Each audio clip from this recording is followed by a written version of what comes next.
I'm Brian. And I'm Reggie. And this is RAndBTalks. It is RAndBTalks, It is. Brian. Hey, Reg. Hey. All right. How is it going, my friend? Sucks big time. I know. We were talking about that, but I'm glad you're coming around, man. I've prayed a lot, man. I really actually have, dude. I've prayed for you so much this week that I'm like, dude, my boy is suffering, and I'm like, Lord, do something for him. Like, I know. Like, give him a big old like Jesus prescription or something. Like, help this brother out. Like, well, here's just real quick because I want to make sure people understand this too. If GLP-1 shots, okay, Ozempic, Mounjaro, there's a few of them. Right? Yeah. Keep in mind, they don't tell you all the side effects, but what you can do is look and you'll find a ton of people who are reporting all kinds of other issues than what they say are going on. And I'll tell you why. It affects your drive, and because the way they're trying to handle things is with your hypothalamus and some interactions with the brainstem and stuff to lessen your drive for food, basically. Yep. Some of it, not all of it's that, but there's some of that. It interacts with the pancreas too and all that stuff. But so what that can do, and what people are reporting, and not just a few people, a lot of people. There's even user groups now about this, anxiety and just mood, very much mood swings, and there's all kinds of psychiatric things that are going on. So for me, I was taking Mounjaro. I took 2.5 milligrams for a month. They raised it up to 5 milligrams for a month. And I was like, I feel fine. I don't, there's nothing wrong. Then I went to 7.5 milligrams. 2 weeks into the 7.5, though, I had like some serious gut problems. Now, at the same time, I had hurt my knee, and I was trying to like figure that out. So I was taking like an additional thing I was taking turmeric, and I got some collagen peptide and creatine and a different B12 to help my knee. So the turmeric was actually completely throwing my gut problems into overdrive because it just did. So the first thing I did was take off the turmeric, but then I kept taking the 7 point because I thought, okay, well maybe that's just the problem, right? Yeah, turmeric's overwhelming you. So then that helped. That was within a week that my gut issues started like to subside a little bit, but it was still there a little bit. And I didn't know what else was going on. I thought I was just having some little bit of nausea or whatever. And then that's when I started having these like severe like anxiety stuff with feelings of dread and imminent danger and a motivation that was non-present whatsoever, paralyzing in a way to where and it was like this pit in my stomach all the time. And I've never felt anything like that. This is what my problem was. I've never had to deal with any of that ever. So I didn't know what it was really. I kind of figured what it was because I'm obviously I've known people with anxiety problems and everything else, and that's what they tell me, but you don't know because you haven't done it. Right. So finally I'm like looking around and I'm like, this is happening way too in conjunction with all the Mounjaro stuff that was going on. So I look around a little bit on my own, and here's when I need to make this 100% right. I look around on my own, and I'm like, there's a lot of people reporting. I found like Reddit posts, I found some user group stuff, I found all kinds of things. So then I'm like, okay, I'm going to use AI. So I went and I think I used Perplexity and ChatGPT, and so I asked those two things. I said, hey.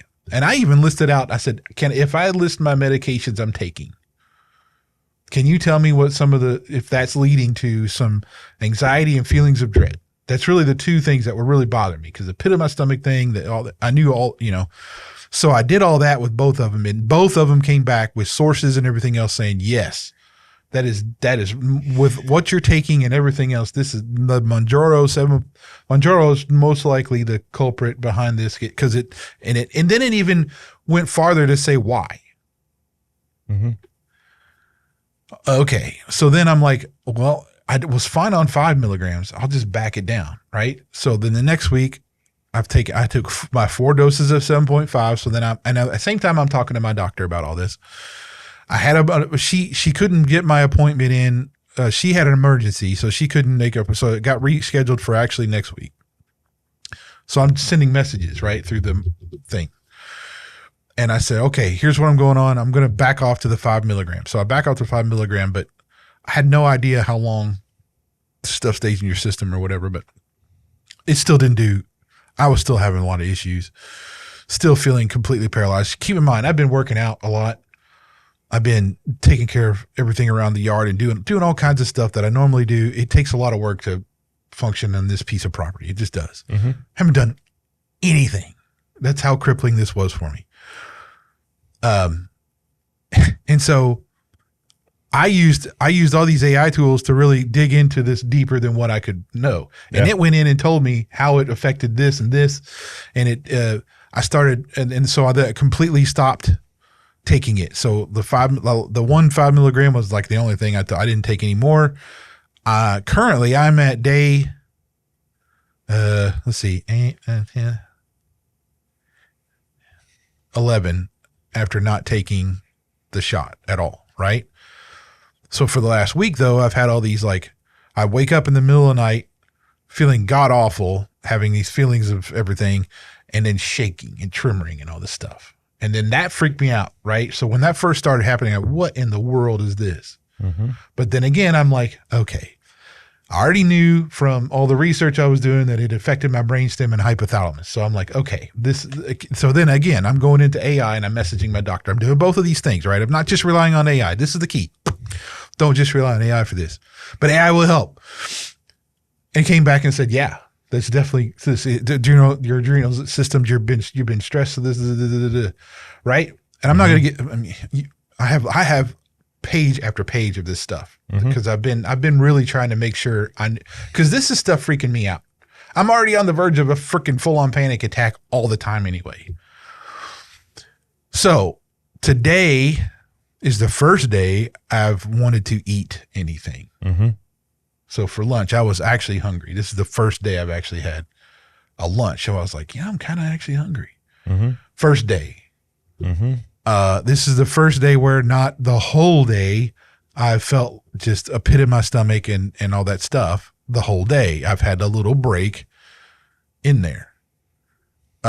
So this is day 11, right? Now, what the AI did for me, I mean, you guys need to understand it. I didn't pay a dime to use the AI to do this. Mm-hmm. You just use it. What it did for me though was lay out, here's what's going to happen. Here's likely what's reported.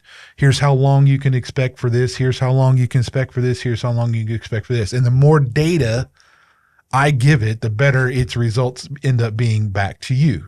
So if you have anything going on, you got to verify it by all means. Don't just take its word for it, but it'll put you on a path that you can verify information and stuff and kind of have a better idea what's going on. Because otherwise I'd be in full blown panic mode going, there's something really, I wouldn't know. And I'd be freaking out completely. Yeah.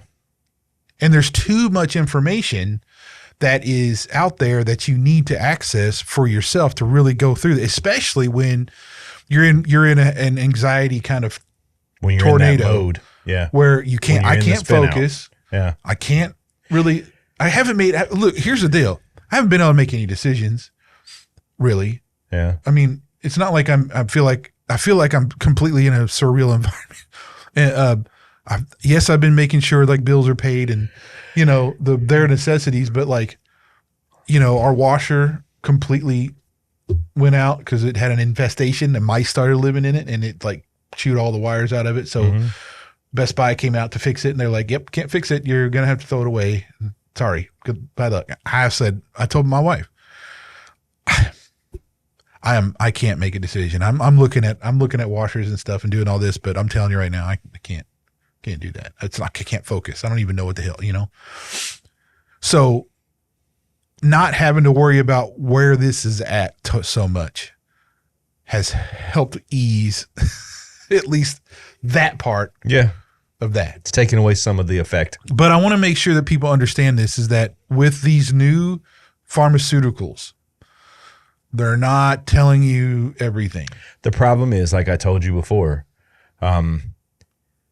if you give me a 2 or 3 year continual study and then you come up with some results, I'm more than likely to be like, okay. But you cannot find a long-term. You can find long-term studies on the effects of GLP-1s on diabetes, but not on weight loss. And people are lining up to be injected with these drugs, and we don't really have a long-term idea of what will happen. But now we're seeing these epic high-level effects that are going on. I mean, there's been reports of vision issues, brain fog, paralysis, tremors and shakes, early onset memory loss, all kinds of crazy things going on within the body because you're injecting yourself with something that we don't really know. And here's where I'm at. If we knew enough, right? Like, let's take insulin for an example.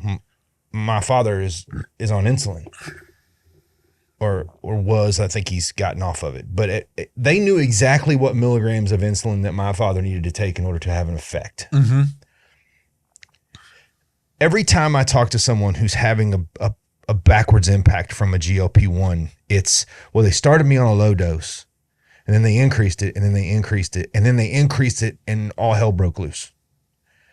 And I'm like, if they knew enough about the drug and the interactions of the drug, they wouldn't need to keep varying your dose in that way. Well, the dosage, I think you hit on a big thing here, and this is what I'm going to talk to my doctor about. For every other medication you take, it's like, hey, for this dosage, if you weigh this much or you do this much or your symptoms are this much, you need to take this much or whatever. You start with like this and then you adjust it small ways, right? Yeah, you go in small increments. But with this, they're just like, it says it on their even website. Hey, everybody starts at this dose. And if you don't have enough effects, adverse reaction, you take more. Shoot you with some more. And then if that doesn't, you keep going until you get the expected result. Now, here's the thing. Yes, I didn't take this to do weight loss. That is not why I took this for diabetes, because I was trying to get off of metformin and Jardiance as much as I can. Yeah. Right. Well, it doesn't matter now. Now I got to figure out what to do because, and here's the thing. I went to, I did like a sort of keto thing for about a year and a half. It's been a while ago, and I completely got off of everything.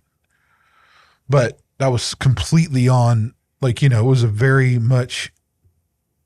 expensive way to eat. And my whole family doesn't. I'm the only one that does that, right? Mm-hmm. So it's not conducive to whatever it is. So I got to figure out something. I will not take this again. Yeah, I will not take another GLP-1 again ever. Well, no, I'll say this: give me a 5-year study. Give me a control. Give me some things that I can look at and go, well, okay. Well, this dosage did really well. No one had any adverse effects, or the adverse effects percentage was super low. Okay, right? I got it. But I've even had conversations with physicians where I've been like, so what's the proper dose? Well, we figure it out as we go. Do you say that with morphine? Do you say that with, here's an even more basic one. Think about NSAIDs. Think about ibuprofen, Tylenol. Nobody really knows. You always hear we shouldn't take too much Tylenol or too much Advil or too much this. But then you ask a doctor how much is too much, and they're like, meh. Yeah. Here's a bottle of 800 milligram pills. Take 2 every time you have pain. Well, I've had a friend of mine who's a nurse tell me he takes 1,600 milligrams every time and I've been told that going over 1,000 is dangerous. I've been told that going over 500 is dangerous. No one knows. Yeah. right? And so everybody's different a little bit too. I mean, everybody's chemistry is different. Everybody's bodies work different. It's got to be. I'm not saying this is an easy thing to do, right? well, no, not at all.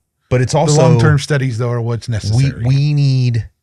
I got the long-term studies on the effects of diabetes and what GLP-1s will do.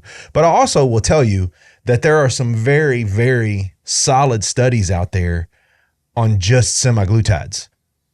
Because the semaglutide that's in the GLP-1 is the actual thing that's reactionary for the weight loss. Well, I know people who have been on semaglutides for 9 months, a year, 0 side effects, weight loss, more energy, because it's not injected with all the garbage, right? And you can go online right now and order clean semaglutides and put 10 milligrams injection in your body once a day and not have crippling side effects. But the problem is the pharmaceutical company wants to have all this stuff in there because they need to, it's the addictive part of it. Semaglutides, and the one thing about semaglutides, most of what we've seen so far says that if you're on the GLP-1 for more than a year and you go off of it, you usually gain the weight back plus 10 or 20%. But when you go off semaglutides, that doesn't happen. So instead of going to the cleaner side of things, here we are with the pharmaceutical companies that always do what they do. Well, we know that this drug works for diabetes, but all these people lost some weight, so we need to make more money on this drug. So now we're going to sell it as a weight loss drug. Well, awesome. But you haven't done any studies on the side effects. And here's another thing. Before Ozempic became a weight loss drug, there was a recommended dosage. It was 2.5 milligrams across the board. So you're going to tell me that you've not done any long-term studies, but you're going to pump 5, 7.5, 10 milligrams into people and hope nothing goes sideways? Especially if someone's already suffering from a comorbidity already. Well, you don't know what that's going to do. It's crazy, man. It is. It's nuts. But here's what I'll tell you about faith. This will challenge your faith. Yes, it will. I can tell you, preach, that it really does. And there were some times. So here's another thing. I started serving at the church. One of the things that was just a prayer answered was like, we show up to the church. We're like, hey, this is these people, a lot of families, a lot of, the preacher was accessible, everything. It wasn't huge, but it's not small. It's like it's a good sized church or whatever. And they're like, I was talking to the pastor and he's like, oh, you play drums? Like, yeah. Oh, you need to be on the worship team. I'm like, what do you mean? Oh, we need you bad, blah, blah, blah. And so anyway, I don't get into it, but so I started serving at church while I'm in this whole anxiety tornado. So here I am, like because here's what happens for me, like the whole week, I'm like praying pretty much nonstop. Mm-hmm. I don't stop because I'm freaking out. Almost freaking out, on the verge of a panic attack, right? So it's always like this. And then I'm having all these thoughts and stuff. And I'm like, why? And then at the same token, my brain is just saying, you're an idiot. What you know the answer to these questions. I'm praying that God, what am I going to, what am I doing here? What should I do? I need some relief because this is driving me insane. Like, I just feel like I'm just going to freaking break at any moment. And then I show up at church and I'm trying to have rehearsal, and I'm trying to learn these songs and it's all like, just jarbled, and it's just not, but I make it through it. And I go, and then especially mornings are so rough because the waking up, you're waking up with all these, shivering and tremor type of things. And you try to go back to sleep or whatever. And it just doesn't, you just don't get rest either. And then you wake up and because of all the anxiety, you don't know I don't know what I've been dreaming, but I know it's been horrible. That's what I wake up to, right? So in the morning, I'm feeling this gut-wrenching thing. I'm like, I don't know if I'm hungry or not. I don't know this or that. It's just I can't tell because feel this anxiety level of stuff. And then I have to rush to church to try to do worship and stuff. And, and it's just – and I've made it through the last couple of weekends. Mm-hmm.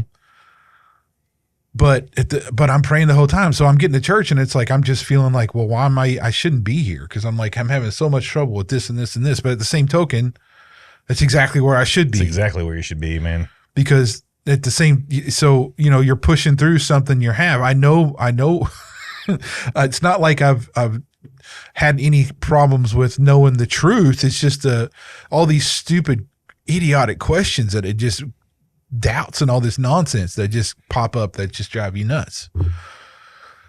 So anyway, I guess the long story long here, I did want to talk about that a little bit today, just for it, if anybody comes across this video and is dealing, and if this helps anybody, that's cool. I mean, I will tell you, it doesn't matter who's talked to me. It doesn't matter how many times I talk to somebody or whatever. I mean, none of that really, not that it doesn't help at all, but like, it's just, I don't want to do that.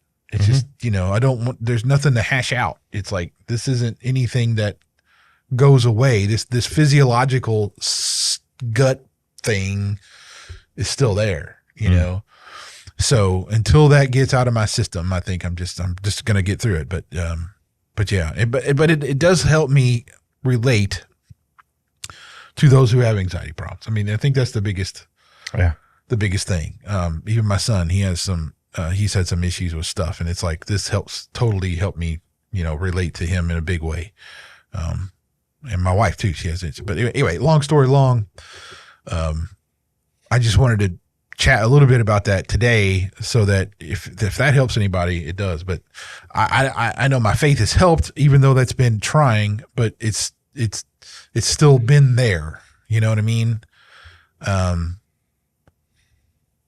So yeah, it's just coming up with this, this episode stuff too. I mean, like, even that, trying to figure that out and do all that, that was a painful experience, because I'm like, but so today, just like someone getting over a GLP-1 shot, sometimes we got to get over a friendship. That's true.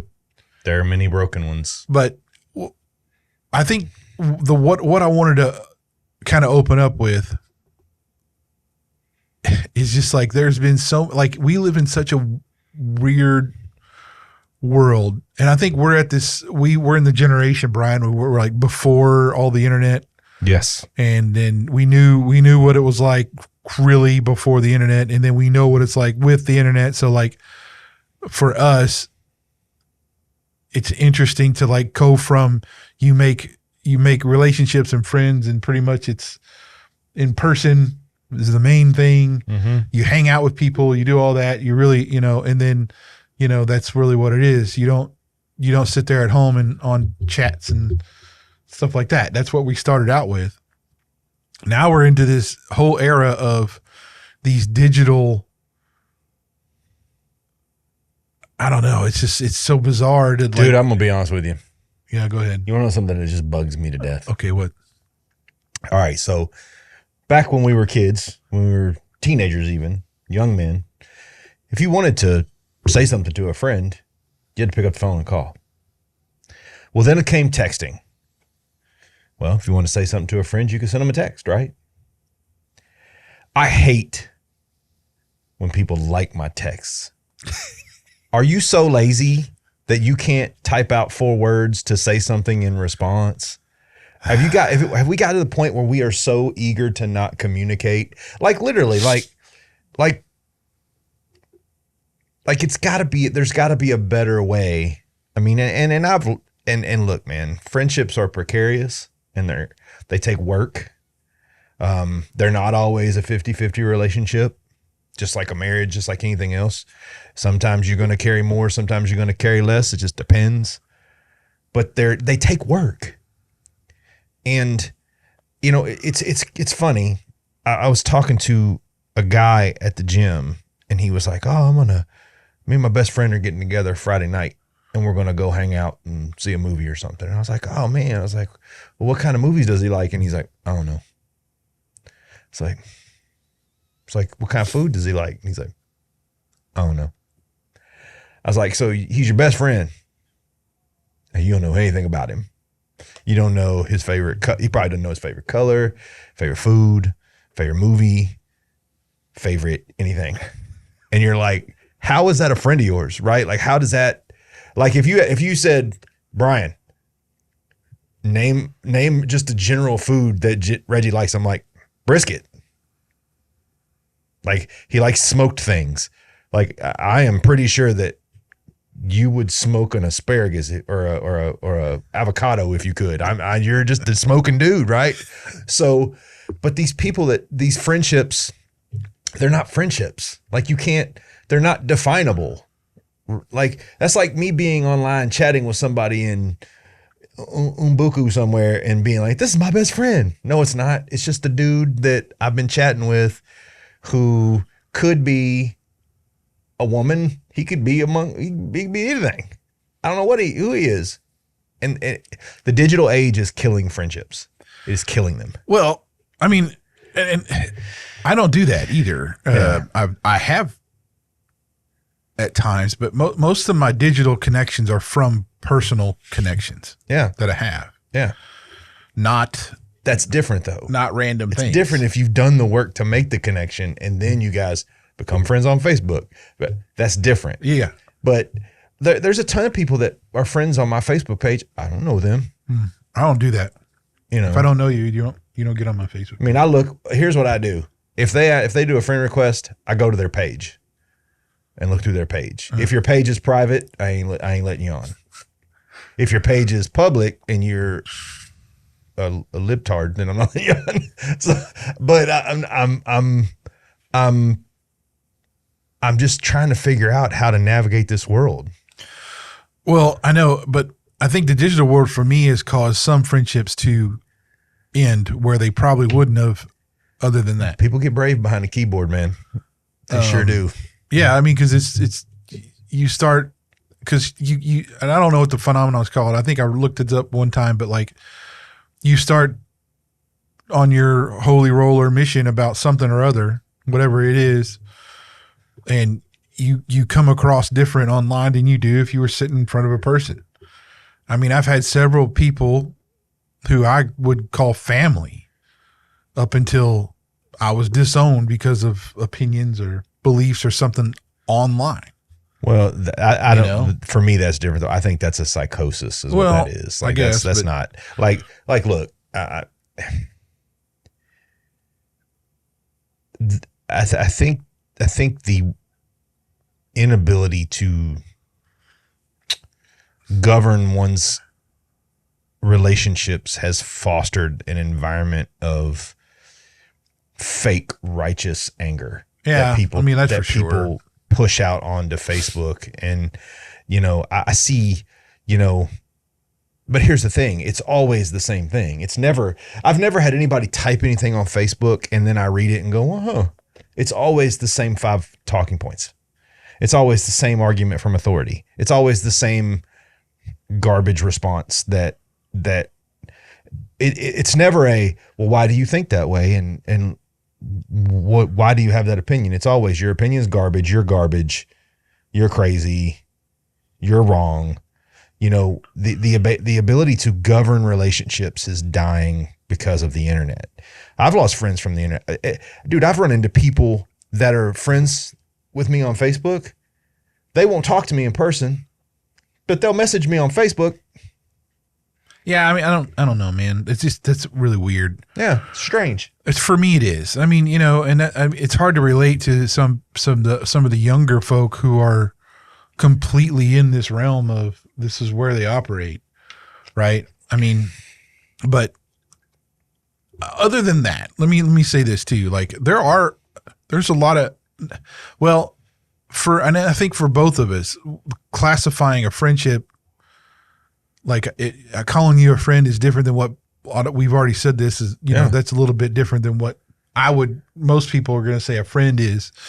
But like, there's a lot of people I've known who are acquaintances that were a long time ago or something. And I kind of see them out wherever maybe and just don't say hi or anything. Cause frankly, it's just an acquaintance or whatever. Yeah.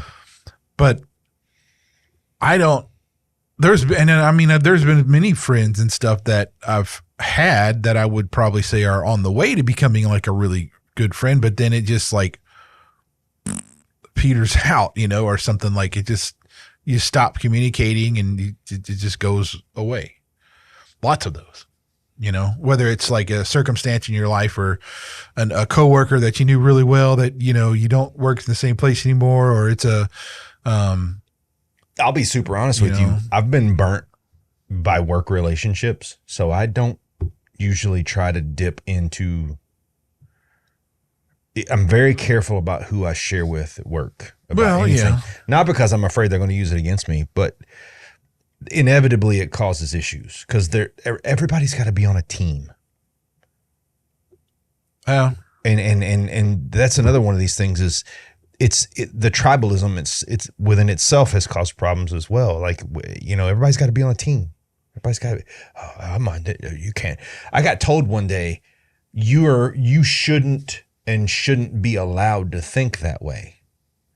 And I was like, I don't know what that means. It's kind of weird. But I mean, I'll give you an example. Someone who will go unnamed, I will not use his name. We were friends for a very long time. But what I learned as we got further down the line to the friendship is we were friends as long as it was convenient. The moment any inconvenience came up, there was suddenly distance. And I didn't say anything, man. I just cut the string. And then later on was told I was cold and I was honest with that person. I was like, no, you only want to be my friend when it's easy. When things get hard or life situations happen, you all of a sudden want to run to the other side and get real kind of at arm's length and tell me that's not a friend.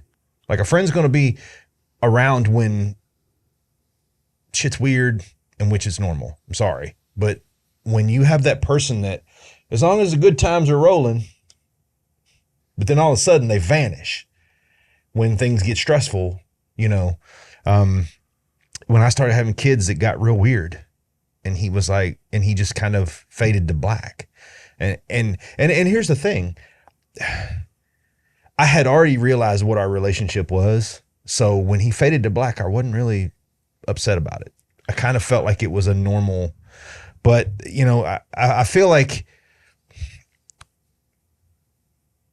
everybody wants to be a click friend. Right. Everybody wants to be we're going to make quick strikes. It's going to be easy. We'll hang out once. And I had this conversation too. Well, I have a friend that I haven't seen in years, but when we get together, it's cool. I was like, yeah, but how much work did you have to put into that relationship for it to be that way? That's true. I mean, like you and I, we didn't see each other for a couple of years a whole lot. But we never really had an issue, man. We had been friends before then. We knew each other. We were building our lives and our families were growing and we were focusing on things that we needed to focus on. And when we came back together, it was cool. We knew each other. We knew nobody was hurting each other's feelings, but we put work in on the friendship first, right? Like we didn't just like high five and be like, we're friends and then split up. Like we knew each other. And I feel like you have to put in work. I think this, as I was reading this outline when you sent it to me, I just kept thinking about disposable society and how people have become disposable to other people. Yep. And I just don't understand. I struggled because I would get distracted. I'd get off on these chains of thought where I was like, oh, this is totally stupid. Like, why do people treat this? Why is that? And then I'm like, quit being self-righteous, Brian. People are ding dongs and you just need to deal with it. But like, life happens, right? If you're friends, life's going to happen and you're going to still be friends. Well, but yes. And I think, and especially at the stage of your life you are, this is the big difference. Like when you're younger, you don't necessarily have the family and all that stuff that you're like, you have more time. Yeah, it's totally different than when you're getting a family started. You're married and all this stuff. Priorities do change where you goes from your friends are like your bros to like, well, now I have like a family and I have my wife and my kids, and that gets into it now. And let's be clear, some bro relationships have to end at that point. Because that person just still wants to be that guy. Well, that's not healthy for my family. Well, I mean, sometimes, right? yeah. I mean, I can see where that is. But I mean, other times it's like, look, but I've never had that guy where like he just always hung around and it didn't matter what was, well, other than the one true friends I got, I guess. But like, almost all of my close friends now are either, they're all family people. They're, they're older or, I mean, it's just different when you're in your early 20s. Like for me anyway, in my early 20s, not being married and just kind of hanging out and playing music and doing other stuff, then you're just hanging out and you're just having fun. You're not, you're trying to do what you're going to do. You got your mindset on all kinds of things. It's a totally different thing than when you get to that place where you're older and you're having kids and everything else. But like at our church, there's tons of these younger families in the church where they're not 30 years old and having their first kid. They're 22 or something. Yeah. And that's like, that wasn't my experience at all. But there's like a whole bunch of them though, right? You know what I mean? Yeah. These younger families. And like, I imagine that's a completely different thing for all these kids. It's a different dynamic, man. Yeah. I mean, so it is different, but, yeah. I think I guess getting into a little bit of it, there's a big difference between just like, you're transitioning through life stages and you just drift apart than it is just ghosting somebody. Yeah. And here's the thing. Can you tell me what ghosting means? Like, I'm not 100% sure. You intentionally just don't. Just vanish. Yeah. Yeah. That's one of those. Now I will say this. I'm not that guy. If I feel like our relationship is unhealthy, I'll do somebody the courtesy of being like, dude, this relationship has become very unhealthy. So we need to have a come to Jesus conversation about whether this needs to continue, right? This is where social media kind of does get in the way a little bit, because like you'll maintain like a social media presence and be a friend with this person or something that you no longer talk to or whatever. That's true. So then it kind of masks what that tricks really us into is. thinking that we're still tricks other people into thinking that you're still friends, right? Like, and I think that's something else too, is the maintaining of the visual of a relationship seems to be a lot more important than the actual body of the relationship, right? Yeah. Like the image. But I don't know, like networking contacts. And now don't get me wrong, I've had friends who've helped me get jobs and things like that, but I've never like been like, oh, you're cool, thanks for the job, I'm out, right? Like, I'm not going to do that either. Well, I know, but like there's certainly enough. There's certainly enough cause though. Like when you see, I'm trying to think of where I was at that things really, really changed. Like so when I really started into my career hot and heavy, right? Mm-hmm. I don't know when that would be, but in my 20s somewhere, it went from, working piddly, silly jobs, doing stuff. Having no money. Yeah, not really having no money or whatever. And then finally getting into something that was on the way to getting something bigger or whatever. So then I'm started working more. Yep. So then now it's that caused, quite a bit of things to drift away, right? Because of that stage. And then it gets into where I got married the first time, then that also then gets into a different thing. And then I moved, when you start moving around, that changes too. Then you think, it's like all these things have led to a lot of friends that I had that just, and I'm sure there's a lot of them that I could call them up tomorrow and what are you doing? And we could have a conversation, but there's some of them though that have radically changed their opinions about things, and they've actually disowned me. Yeah. Because of my faith and what I think politically and everything else, that completely, right? Well, I think part of it too, though, and I think adult friendships are far harder to maintain, and I say this very skeptically because my idea of somebody being an adult and next to an adult is something different. But like, you know, you and I sometimes we have scheduling conflicts because of our family, and we have to juggle the show around and move things over, and you know, and try to figure out a way to do this so that we can still do the show, because I really love this, but there, you know, life happens, and our families, your family, my family, we're always going to put a priority on them, right? So you have to really work. And you have to have, not only do you have to work, but you have to have a level of flexibility in adult relationships that are not necessary in those younger relationships, right? I don't think, and as far as communication goes, you're either good or you're bad at it, but I don't think that's the crux of whether it's harder or not harder. I think guys like you and me, we're pretty capable of being clear and concise, and yeah, you know, for sure. But you also know, we both know that when we're frustrated and when things are, you know, kind of off and things are going a certain way. But I think it takes a lot of work, especially at our age now, where we have to really kind of put in the time, like, and we have to put in the thought, and we have to really kind of be open and communicate and talk about what's going on, and try to schedule things in a way where, you know, our kids and our wives and everybody gets what they need, and we get what we need. And those things are just, I think that's a lot of the reason why, you know, like I'll talk to like older men in the church, men my age, 40, mid 40s, early 50s. They don't have any friends. And I'll go, well, you know, do you want to hang out? Well, you know, I don't know. You know, I gotta look at my schedule, and then, you know, I gotta go, and I don't know what's going on at home. And then you're a man. Why don't you know what's going on? Like, why, are you that loose with the cannon that you just kind of fire out the door at the? Like for me, if you say, Brian, can you do something Saturday? It takes one phone call and about 2 minutes to figure it out. With a lot of these, especially men lately, it's very disappointing. They're very squishy about any kind of connection. Yeah. And that's for sure. And I feel like kind of rippling effect that affects that. I mean, you don't see a lot of close relationships within the church between men.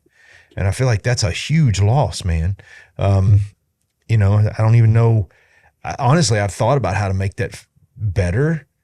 But the only way to make it better is to be like, look, dude, we need strong connections. We need togetherness as men. Let's do it. But a lot of guys just won't.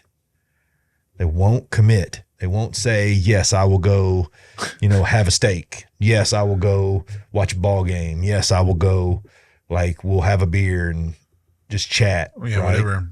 You know? Yeah, I know. I mean, I think a lot of that is an isolationist kind of attitudes that sometimes we get stuck into. Yeah.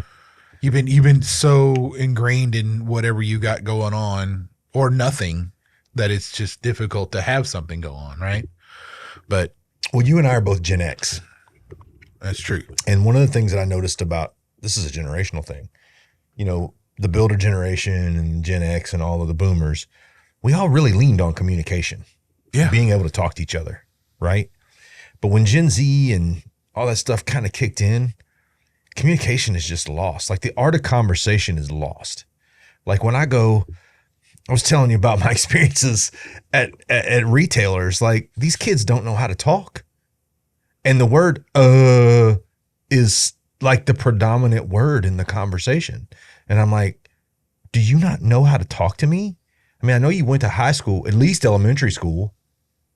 You should have a basic grasp of the human language. Yeah. And I'm watching people go backwards. Like you're falling off the ability to, and look, man, I'll text you if I got something to say if we can't talk, but I'd much rather have a conversation, right? Yeah. I mean, I just think that a lot of times it's just, I don't know. I think sometimes it's lazy. Sometimes it's just, I don't know, man. I think there's like a hesitation somewhere. Do you think that the inability or the lack of focus on basic communication skills is having a negative effect on friendships? Well, I mean, it's hard. Well, it's hard for me to say because like the friendships I do have aren't like that. Right. Yeah. So I haven't established a friendship where their communication wasn't I haven't at all. You know what I'm saying? So I guess you could say, sure, by that statement that you're, communication's critical. And I mean, it has to, because obviously if you're building something that's part of it. Yeah. What I would say though is that, like, from the other flip side of that, I know there's a lot of more introverted people though, especially in dudes, and especially nowadays with all the discords and video game things and all that stuff, that they don't really have any relationships other than in there.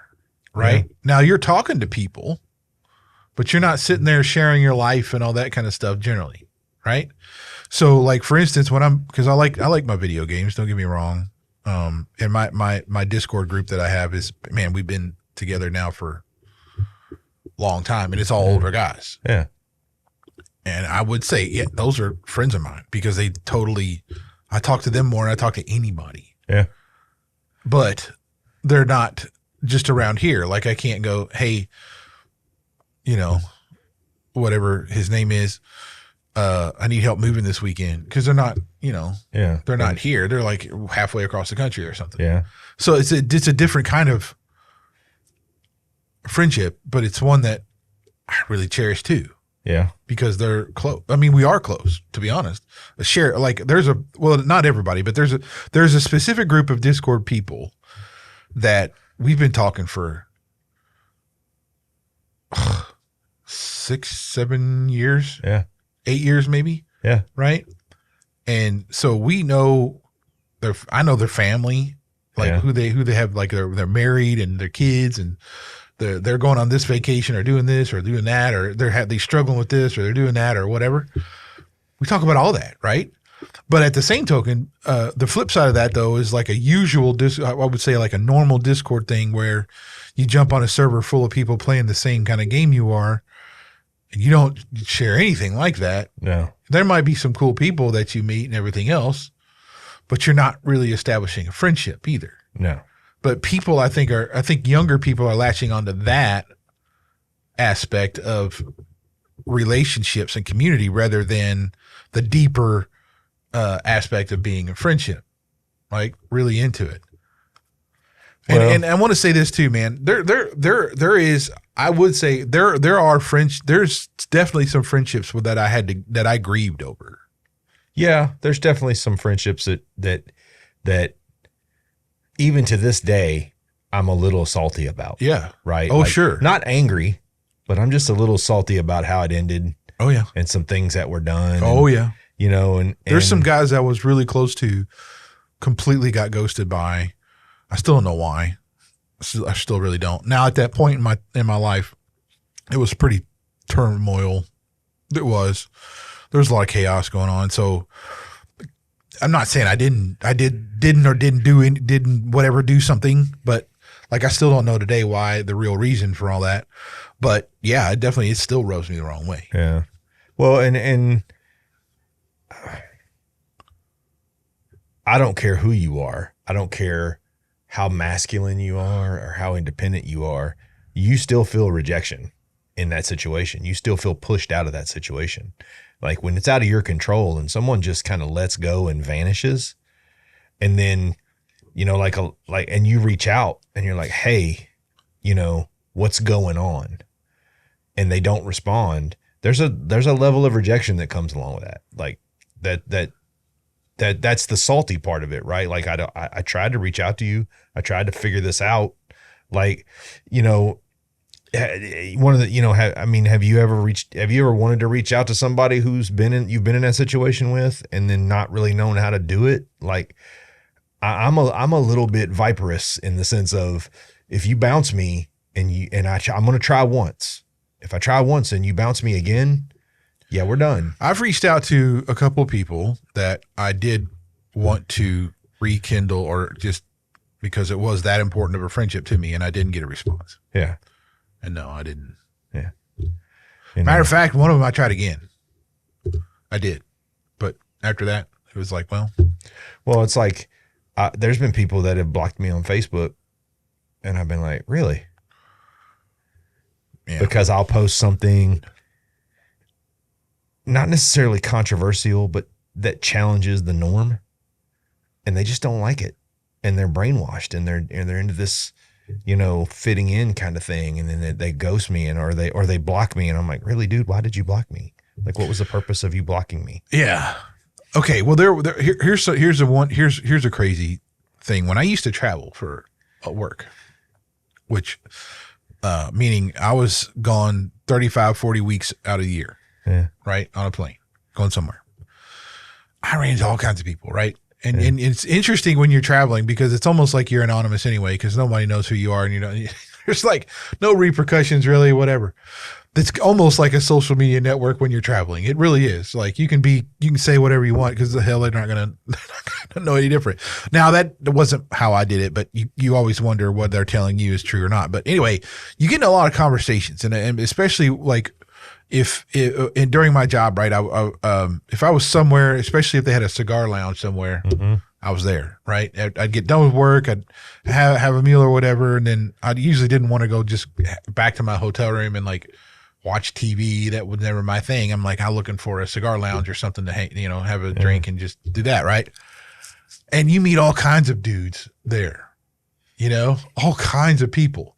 You get in all kinds of conversations. And one time, I'm in Houston, and I'm sitting at this, and it's actually George Bush's neighborhood, his neck of the woods down there. So it's pretty ritzy, right? Yeah. And this cigar lounge was not cheap either, or whatever. But that's where it was. That's where I was, and so I'm talking to this one fella, and and it was actually pretty cool. He was telling me about this and that and all these kind of things, and he was at the time I was living in Boston and New York, kind of bouncing around there a little bit.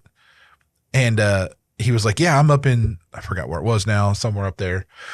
I forgot if he had a yacht or a boat or something. He was on it like, hey, we can do this, do that. I mean, like we got to the point in the conversation where he was really like, hey, we should do this and all this kind of stuff, right? Because it was just, And then I said, yeah, that sounds good, homie.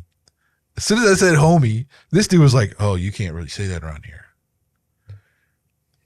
And I went, what? But can't I? This is not. And I don't remember exactly what he said. It was something like, "This ain't the neighborhood where you say that," or something. Could you point me to the neighborhood that I could say that in? And it wrecked it. Oh yeah, it just killed it. It killed everything, right? Because it was just like, what? And not that I didn't mean anything by it, right? But it was like, it was that one thing I'm thinking, and it was obvious, and I never reached out to that guy. Dude, I had a guy one time, we worked together, and I really admired this guy. Like, he had a family, like he was a real hard worker. He had been through some things, but he had recovered. And so I invited him out one night and I was like, let's go. I don't know why, but I was a big bowler. Like, we go to the bowling alley and bowl for 4 or 5 hours, have some beers, just laugh, carry on. So we're at this bowling alley, right? It's me and a couple of my friends and him and like a friend of his. And I've been talking this dude up all week to my friends. I'm like, this is a pretty cool cat, right? Oh, black couple walks by and bro just turns into David Duke. And I'm looking at this, all of us, even his friends are looking at him and we're like, are you kidding me? Like, he was like, N-word this and P monkey this. And I'm like, what? What is that? What? What are you? Dude, ghosted that dude so fast. Like we went back to work. I don't think I spoke to him twice the rest of the time I worked there. I was like, dude, I can't do. Yeah. Like, that's just, I can't vibe with you at all.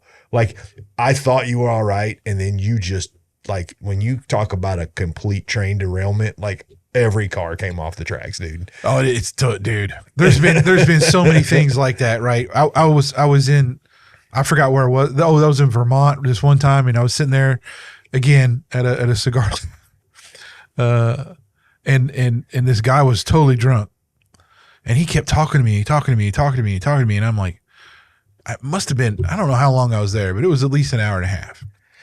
He just kept going and talking, right? I was being nice, but I didn't have it. But he's like, here's my business card. Let's get to, blah, blah, blah. And I totally was, couldn't wait to get out of there.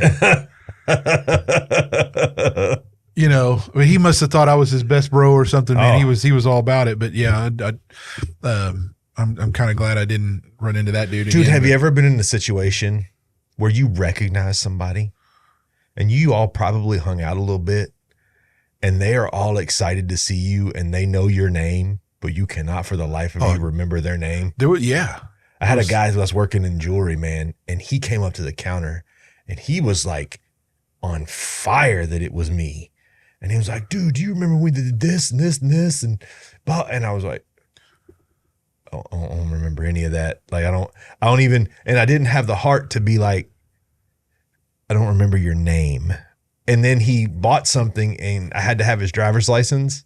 Actually, I think he sold some gold and I had to have his driver's license. And when I saw his driver's license, what was sad was I knew his first name, but then I still didn't remember him.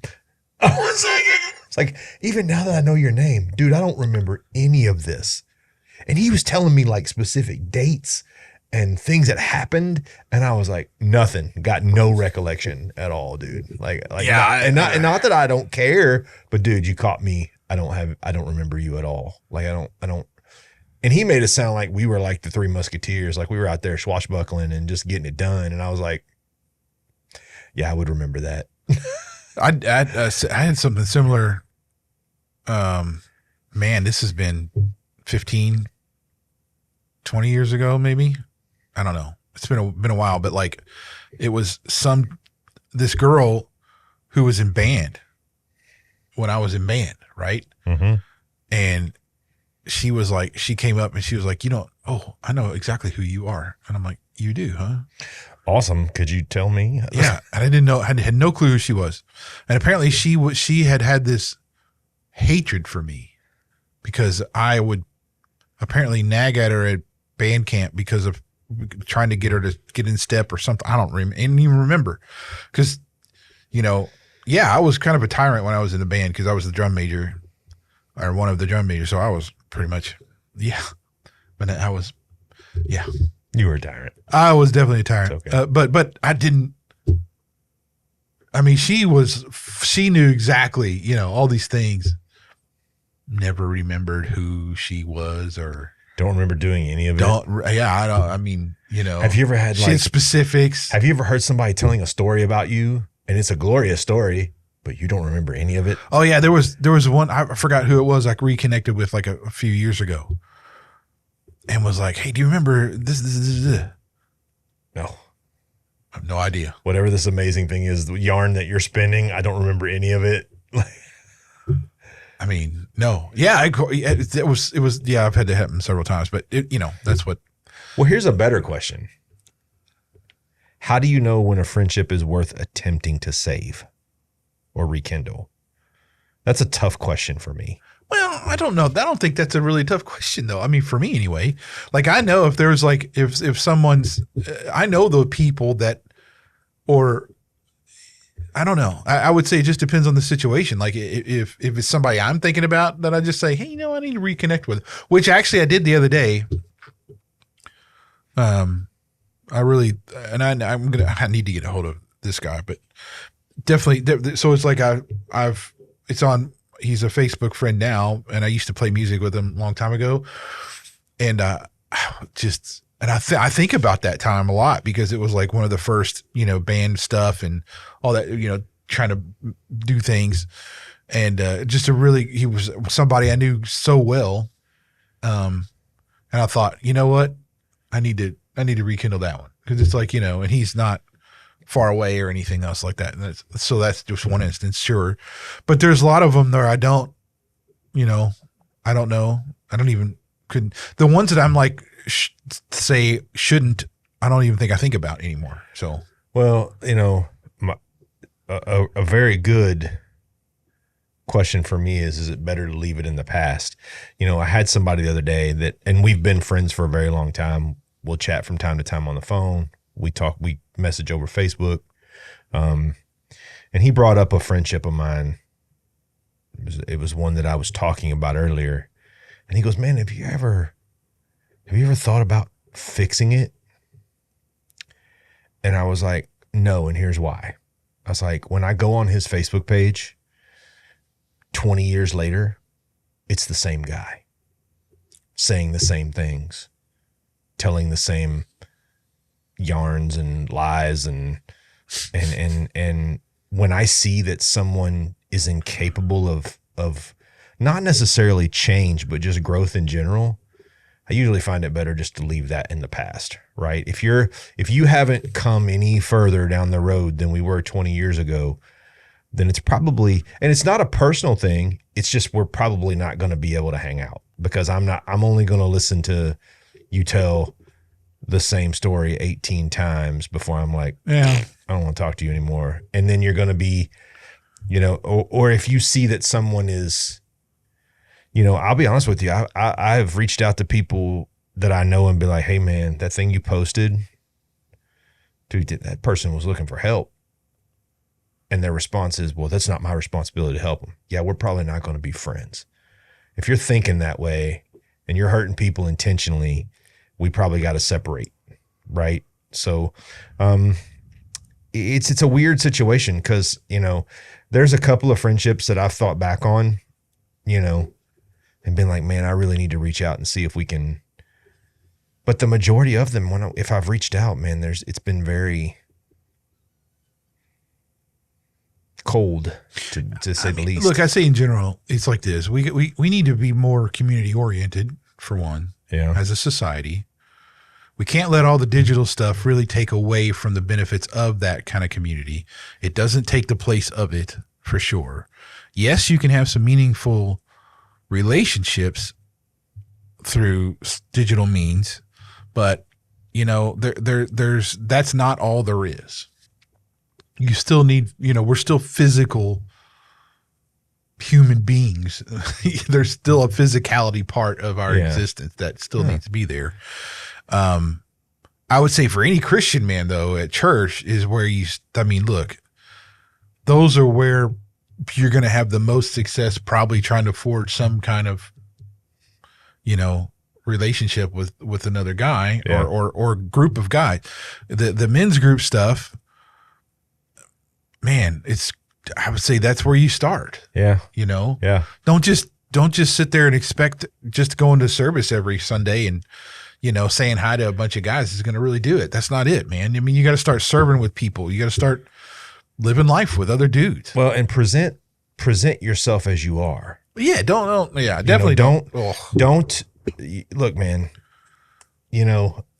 I'm not everybody's cup of tea, and I'm fully aware of that. Oh yeah, but I'm not going to try to pull the wool over somebody's eyes in order to build a fake relationship. So part of it for me is, you got to find those men, but you need to be okay with who you are. I tell people all the time, like, there's God creates some people to be scalpels and be precise and all this stuff. I'm his sledgehammer. Yeah. I just am. I'm blunt. I'm point to the, not that I can't be soft, but it's like, in general, that's not, I'm not here to lie to you or coddle. I said something the other day. Guy goes, you put on your armor of God every day. I was like, well, yeah, but God gave me a sword too. Like I'm carving it up, dude. Like I'm not like, if you come to me and ask me a question, I'm not gonna kind of dance around it. But it's okay to be who you are, right? Yeah. I mean, and it's okay for somebody to you don't have to be friends with every. No, you can't be. You got to be selective. And again, when we talk about friendships, it is different. Yeah. Because if you got 50 friends, you ain't got 50 friends. Let's just put it that way. If you got 50 friends, you ain't got 50 friends. There you go. There's no way that one person can fully uphold the meaningful relationship of a friendship with 50 individuals. It's just not possible. Like you're gonna fall short and you're gonna cheat people. You're gonna cheat yourself, right? I would rather have 4 or 5 very close relationships and 4 or 5 very close friends than have 1,000 acquaintances that I call friends. But I would just say, look, if there's any friendships you had that you think about and you want to reach out. Don't wait. Just do it. Yeah. You never know. I mean, there's all kinds of things that I would say about that. I would say that, don't wait. We're only on this planet for so long, dude. And here's the thing: the worst thing that can happen is nothing happens, right? Like the worst thing that can happen is you reach out and nothing happens. I've had people reach out to me and it was the most awkward conversation, and okay, that's probably not. Yeah. And then okay, cool. That's not. And part of it too is we go through different things at different stages in our lives. You never really know the reason that someone disappeared until you ask. Like that, sure. I've had guys that disappeared on me, and I've been like, "Hey, what's up?" And they've been like, "Dude, I went through a terrible divorce. I lost a close relative, or something happened that put me in a spiral." Well, I get that, man. I get that fully. Like when heartbreak will make you silent, it will make you silent. So don't always assume that they ghosted you because they have an issue with you. They may have just had an issue, right? Something happened, and they may be okay now, and it may just be, and be honest with them. Hey, dude, you really could have leaned on me. I'm kind of sucked that you vanished, but hey, I'm sorry that happened to you, right? Like, let's have an honest conversation, and maybe this friendship is worth rekindling, right?